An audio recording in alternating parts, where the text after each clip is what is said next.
मेरे सिराइकी भरावो, अज मैं तुहाडे सामने पेश थी हाँ सिराइकी ते कुछ गल करन कीते। अगर मैं अपना तो इंट्रोडक्शन देवां तो मेरे जिहड़े डाडके हैं वो कोटला जाम तहसील बखर तो आए हैं ते मेरे नानके जिहड़े हैं वो दरिया खान तहसील बखर तो आए हैं। हुण तां बखर भी जिला बन गई है। तो जी मेरी शादी थी है तो मेरी जी कुआर है उनके अपने डाडके पाई खैले तो नानके मोश तो आए। तो असा हिंदुस्तान दे विच ऑल इंडिया मियाँ वाली डिस्ट्रिक्ट एसोसीएशन रजिस्टर्ड भी बनाई बैठे हैं। इस तरह की सारे जोड़े भी जिले की बरादरियाँ आई हैं वो सारी बरादरियाँ बनियां तो अपनी अपनी बरादरी बना के बैठे हैं। मुल्तान वाले अपनी बरादरी बना के बैठे हैं, बहावलपुर वाले अपनी, कोहाट वाले अपनी, इस तरह सारी बरादरियाँ बनिया हुई हैं। अलीपुर वाले बना के बैठे हैं। तो इन्हों का सारा पर्पज ये कि जेड़े उत्थों असा जुदा थी गए हैं तो अलग थी गए हाँ से इतना आके एक पासे किथे मिलूँ तो सही एक झाते बाऊँ अपने बालों के रिश्ते कर सकूँ अपनी बरादरी दे विच, अपने लोगों दे विच, अपनी संस्कृति वाले जोड़े अपने कल्चर वाले बंदे अपनी जबान वाले बंदे सारा को अपनी जबान बहुत प्यारी मिठी लगती है। अगर दूजे को पूछो तो वो आखसी कि तुहाडी जबान कौड़ी है, तुहाडी खौरी है, तुसा इवें गाल करेंदे हो जिवें लड़दे पे हो। ये हर एक जबान वास्ते आखा बन सकता है क्योंकि दूजी जबान वाले एक जबान वास्ते इहो जे लफ्ज़ अक्सर यूज़ करेंगे। तो उस लिहाज नाल सारा ने बरादरी अपनी बनाई है, अपने रिलेशन बनाए तो अपनी बरादरियाँ बनाई हैं, असां भी बनाई है। पिछले 35-40 साल तो मैं अपनी बरादरी के नाल जुड़ा रही हाँ। 1983-84 जोड़ा है मैं दिल्ली आया वकालत की डिग्री घेन के तो इतना आके मैं बरादरी नाल जुड़ा तो बाद मैं सारी पोस्ट से रही हाँ। तो हुण मैं सरपरस्त बरादरी का असां अपनी धर्मशाला भी बनाई है। तो साडा एक महीने का मैगजीन भी निकलती है जो असां मियाँ वाली गज़ट आती है। दुख सुख मरने परने की कोई लिटरेचर की गाल तो जी सारे बाई सैक्टर्स हैं ऑल इंडिया के विच तो दिल्ली के अंदर सारी ब्रांचेज हैं उन्होंने जी कार्रवाई हैं वो अस छपेंदे हैं तो साल का फंक्शन भी करेंगे हैं। हर 2 साल इलेक्शन जिमें NGOs होंगे तो काम करेंगे वो असा भी करेंगे। विडोज़ को पेंशन देंगे हैं मंथली, जेडे बाल गरीब हैं नहीं पढ़ सकते उन्होंने से भी असा पेंशन देंगे हैं। एक धर्मशाला हरिद्वार के विच बनाई है ना रखा जिला मियाँ वाली धर्मशाला, कोई भी आके उत्था मुफ्त रह सकता है। साडा अपना ऑफिस है मोती नगर के विच ऑफिस है। इस तरह असां अपने काम करेंदे पे इवें सारी बरादरियां भी करेंदी पई हैं। तो बहरहाल मैं कुछ शौक चढ़ा है मेरे फादर जिस टाइम माइग्रेट थी के आए हैं तो वो पहले आके कुरुक्षेत्र जम्मे गड्डी उत्थां वञी रहाया स्टेशन ते प्लेटफार्म ते पे रहे बाजार जहा लभण गए कि कितें कोई मकान खाली पिया हो कितें जहा मिल वञे कोई आलना मिले जिथा सिर लुका सकन निके निके बाल नाल हम सब कुछ है। कोई जगह ना मिली तो किसी दसा के अगे सोनीपत जहा खाली पई है। गड्डी ते चढ़ बैठे थे सोनीपत पुज गए उत्था कैंप लगा हुआ है हिंदू कॉलेज के विच साल खंड उत्था रहे। पिताजी 9वीं पास करके आए हिंदू कॉलेज तो 10वीं की ते नाल अप्लाई कर दिता रेलवे की नौकरियां निकलियां। उस तो पहले दिल्ली पुलिस की नौकरी की है मगर पुलिस की नौकरी तो पुलिस का जोड़ा रवैया होंगे वो पिताजी को रास नहीं आया। ग्रां के सीधे सच्चे बंदे को ये रास भी नहीं आ सकता। तो बस आई भी महानगर दिल्ली के विच कैपिटल राजधानी पूरे मुल्क की इतना बहुशाही अच्छाइयाँ होंगी जरा हर बंदा एडजस्ट नहीं कर सकता। बहरहाल ताके पता लगा कि साकू ज़मीन जी है वो कितनी नू अलाट थी सी तो कुछ ज़मीन साकू भरतपुर के कोल खानवा है उत्था अलाट थी सी तो भरतपुर लगे गए। जिस टाइम भरतपुर पुजे 4-6-8 महीने उत्था रहे तो अपॉइंटमेंट लेटर आ गया चलो जी छोटा नागपुर उत्था वर्धा बलार शाह तो छोटे छोटे जोड़े स्टेशन हैं उत्था असिस्टेंट स्टेशन मार्ग पहले तार बाऊ का कम कर दे रहे बाद स्टेशन मार्ग के बन रहे तो बस उनके बाद बबीना मैं बबीना जम्मा, दीवानगंज, आटा, उरई, बामनी खेड़ा, कोसी, मैं कोसी तो लॉ की। उसके बाद मैं दिल्ली शिफ्ट थी, तो पापा का ट्रांसफर थी गया वृंदावन। उसके बाद होडल, बस 88 दे विच होडल तो रिटायर थे। तो ये मेरे घर की छोटी जी हिस्ट्री है। असा 5 भेण भरा हैं। एक भेण बनारस पढ़नी है, तो वो मैकेनिकल इंजीनियरिंग के प्रोफेसर है, हम रिटायर थी के उनके दोवें बाल अमरीका पहुँच गए, तो अमरीका गए हुए हैं। वैसे उन्हें नाल इतों 12 किलोमीटर मियाँ वाली तू बहादुरगढ़ है, उत्था घर बनाए ने। तो जी छोटी भेण है उसने आदर्श नगर पढ़नी हुई है। उनका घोट जोड़ा है वो बैंक के मैनेजर है, रिटायर थी के हम उत्था कॉन्ट्रैक्ट बेसिस से काम करेंदा पी है बैंक के। तो वो इतनी आदर्श नगर रहने अपनी कोठी बनाई हुई है। तो एक मेरा मेरा मैनेजमेंट गुरु है, तो भरजाई हाउस वाइफ है, उनके 2 बाल हैं। एक किसी कंपनी काम करेंगे, तो एक पढ़नी हुई है, उनका हस्बैंड भी मल्टीनेशनल कंपनी काम करेंगे, उनके 2 बाल हैं। तो एक छोटा भरा है, उनके भी 2 बाल हैं, वो पढ़ने गए, वो मेडिकल इक्विपमेंट्स का इंपोर्ट एक्सपोर्ट का काम करेंगे। तो मैं वकील हाँ, तो हिंदी का राइटर हाँ। तो मेरी कुआर जी है वो DAV स्कूल प्रिंसीपल है। ये घर से 15 फुट पिछू है, जितों बह के रिकॉर्डिंग सीधी पई है।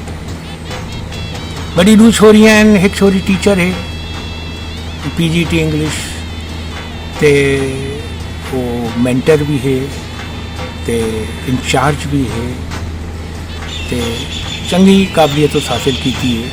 तो उनका घर वाला जोड़ा है वो IT डिपार्टमेंट है। तो एक धी है उनकी जी इस टाइम 6वीं क्लास पढ़ती पई है। छोटी जी है वो एयरटेल काम करेंदी है। तो उनका घर वाला यस बैंक के सीनियर ब्रांच मैनेजर है, वाइस प्रेसिडेंट पोस्ट पे।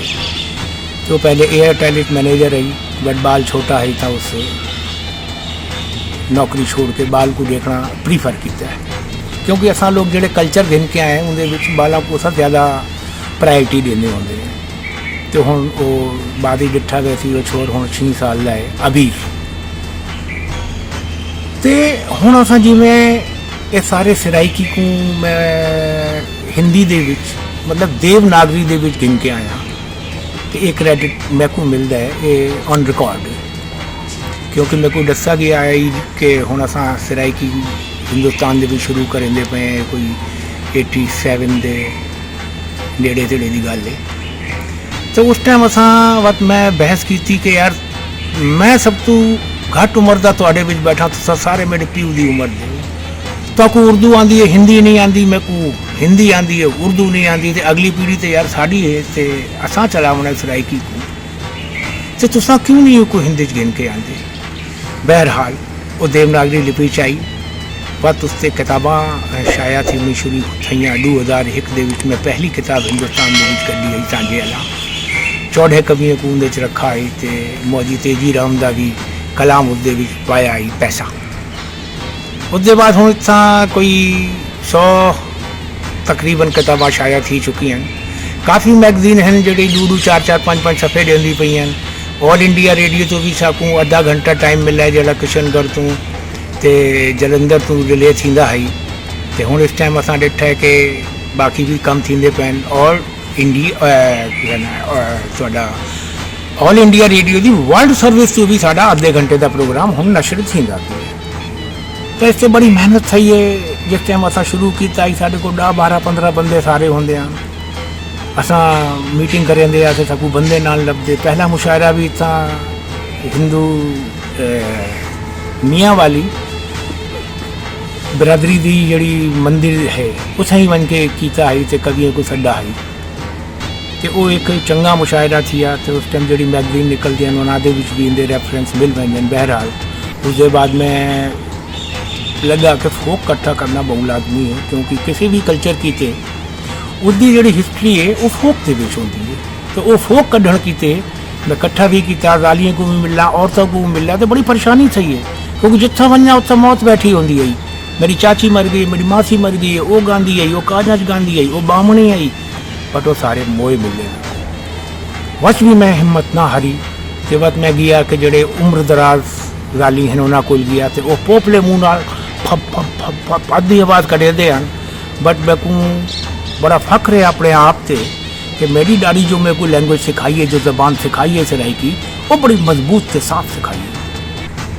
उस अंदाजे नाल मैं वो लब गिनदा कि ये क्या आखना चाहती है। असा छोटे होंदे आते सारे भेण भरा था, कोई जन्म होवे, कोई सुख दुख होवे, कोई गाल होवे तो वो सराइकी दे गावण ते फोक सारे यूज़ करेंदी है। शादी होवे तो सुता जागे लाला निंदर आया वे, बड़े मजे नाल करेंदी है। तो उस तरीके नाल असा कल्चर बड़ा कैच किया मैं, तो वो बात फिर सारा इकट्ठा भी किया तो दिता भी, तो मेरे को इंटरेस्ट भी थिया। उसका नतीजा ये थिया कि मेरे को हर जहाँ पे ना मिला कि सराइकी दे विच, बस मैं पाकिस्तान भी, दूसरे चक्कर पाकिस्तान भी ला के आया। पतन मुनारा कॉन्फ्रेंस दे विच मेरे को ब्राह्मण सड्डा है, क्योंकि साढ़े दोस्त जोड़े हैं वो बड़े मोहब्बत है, बहुत प्यार करें, गजब दोस्त। मैं याद करें ना उस प्रेस कॉन्फ्रेंस का सही हर जाते जो उन्होंने मेरे को इज्जत दी है वो मेरे को सही हिंदुस्तान दे विच नहीं मिली। अज भी मेरे को 200-400-500 फ्रेंड हैं जोड़े पाकिस्तान दे हैं, सराइकी हैं, तो पूरे वर्ल्ड के विच कितें कितें बैठे हुए हैं। कोई रोम बैठा है, कोई दुबई बैठा है, कोई कितें बैठा है, कोई जर्मनी बैठा है, तो मैं अमेरिका बैठे, इंग्लैंड बैठे, तो उन्होंने राबते थींदे गाल थींदी है, दिल को भी सुकून मिलता है, चंगा भी लगता है। बाकी असा लिटरेचर के बंदे असा के घिना है मुल्कों की पॉलिटिक्स के नाल, सियासत के नाल असा को के असा समझते हैं कि इंसानियत वड्डी शै है, बराबर हुई सारे मिलते रहन, गालियाँ थी वजन। हुण तुसां बॉर्डर बंद कर दो, सरकारां बंद कर देवन, दुश्मनियां पावन, सरकारी भौंपू टीवी जो मर्जी पे आखें। साढ़े कोल नवी टैक्नोलॉजी आ गई है, साढ़े कोल व्हाट्सअप है, स्काइप ही है, हुण तो सब कुछ आ गया है, जूम भी आ गई है। भावें 100 बंदे कट्ठे बह के गाल करो तो मीटिंगां करो तो असा मिल के गाल कर देंगे, दिल को तसल्ली थी वेंदी है। एक दूजे के खाज देख सकते हैं, खा नहीं सकते, उनकी प्लेट से भी जड़ा पिया वो मैं चाह के खा नहीं सकता, तो स्वाद नहीं गिन सकता, मगर उनको देख के मैं खुश थी सकता, इवें वो भी कर सकते हैं। तो इस वास्ते मैं चाहता कि सराइकी को अगे बढ़ाया वने, इसके कल्चर को इकट्ठा किया वने, तो ये पूरे वर्ल्ड के विच पहुँचाया वने। ये इतनी औखे कम नहीं, बहुत सौखे हैं अगर असा सारे रल के करूँ, एक जानते करूँ। जो असा ये छोड़ वैसूँ सा लिखत दे विच या किसी वीडियो ऑडियो दे विच, तो पक्की गल है कि जी अगली पौधा सी वो MPhil PhD करने वाले, रिसर्च करने वाले ये सारी शैयां कढ़ के तुहाडे सामने या आने वाली पौध के सामने दसे सन कि ये कल्चर कितना रिच है। जो साकू हिस्ट्री दे विच मिलता है वो 6000 साल पहले की कन्फर्मेशन साकू मिलती है कि सराइकी जींदी है। तो उसके बाद अज भी सराइकी हिंदुस्तान दे विच रज के चलती पई है। 1.5-2 करोड़ बंदा साढ़े को हिंदुस्तान दे विच है जिहड़ा सराइकी लैंदा है, मगर कोई अपने उस लिखांदा कोई नहीं। जिस टाइम मरदमशुमारी थींदी है उत्थां ये लैंग्वेज ही नहीं होंदी जो इत्थां वो को टिक कर दे। तो वो नैगेटिव भी साढ़े नाल हैं, पर कोई गल नहीं, असा जब तक जींदे हैं अपनी मेहनत जारी रखे सूँ। तो एक गल जरूर मैं अपने सुनने वाला को देखने वाला को आखना चाहना, ब्रावो, जन्नन तक एक बंदा भी सराइकी ज़बान दा जिंदा है तो समझो सराइकी ज़बान जिंदा है। बहु बहु मेहरबानी, बहु बहु शुक्रिया, शाला जीवो वसो पे, मेहरबानी।